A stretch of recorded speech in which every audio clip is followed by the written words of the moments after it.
And so in terms of contraception and sex, the way to go toward that part of your life is with a full understanding of how the menstrual cycle works. Because as I said already, there's only 2 times when you're going to be fertile, and then the real consideration is how you keep your keep sperm out of you for the week or so before that. So the contraceptive methods that are available to us vary from dangerous to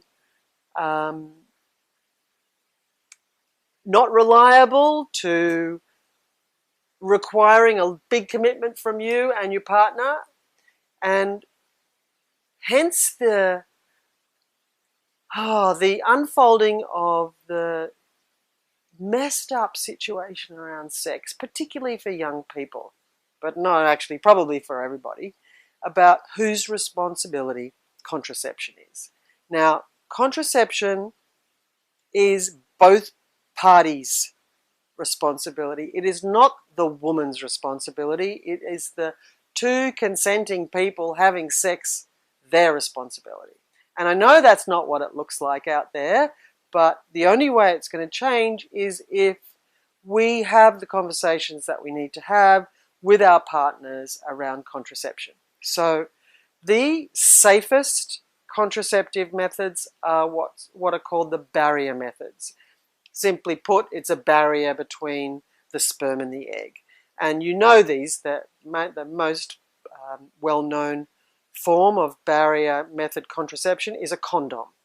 And people go, "Ooh, yuck, I don't want a condom." Well, sometimes when you don't want to get pregnant, you need to use things that you don't want to use just so you don't get pregnant. So it's really about making a trade-off between what you don't want and what you do want. So the other barrier method is a diaphragm, and that requires a visit to probably a family planning clinic or maybe a GP, and you need to be fitted for them. And that's kind of like a cap that you insert in through your vagina up so that it sits on the bottom of your cervix, which is the opening part of your womb or your uterus, so that the sperm can't go up inside your womb and find its way to the egg. So those are the 2 barrier methods. And then everything else has pretty significant side effects. So there are things that you can actually have inserted into your womb called IUDs, which are intrauterine devices. And I would say, actually, that unless you've already had a baby, you should never put an IUD in.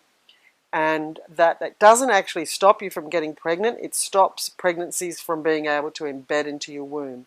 So often what happens with IUDs, women have heavy periods, and that's actually a pregnancy not being able to go forward. So the hormones are up and down with that anyway, the woman's hormones. And then there are IUDs that have hormones, slow release hormones in them, so that it's kind of like emitting this hormonal situation into your womb that's affecting whether you can actually, the lining of the womb will be enough for the baby, for the concepsus, which is egg plus sperm, to actually embed. And sometimes they even stop you ovulating. And then there's the stick that you can have embedded into just under your skin. That is again a slow release hormone that messes with your cycle. There's the pill, the oral contraceptive pill, and there's the injection, every 3 months. Now, all of those hormonal contraceptives are not 100% guaranteed, and they completely mess with your body. The pill actually switches off 150 mechanisms in your body, and that's not a good thing, and actually tricks your body into thinking that you're pregnant. So the side effects that come with these hormonal contraceptions are huge. You should always look at all the side effects and decide whether that's actually what you want to have as your experience. You know, like one of the side effects of the pill is decreased libido, which is such an unfortunate situation when that's why you're taking it in the first place. And the pill is being used to regulate cycles, which is not even a thing because it's not a cycle when you're on the pill. When you bleed when you're on the pill, it's not your period, it's just a reduction in the drugs that you're tricking your body with, and it's called a breakthrough bleed. If you are going to take the pill, at least take the pill so that when you take the sugar pills and you don't bleed, that's on the dark moon. So at least you're being in sync with the lunar cycle. But the thing about the pill is that it is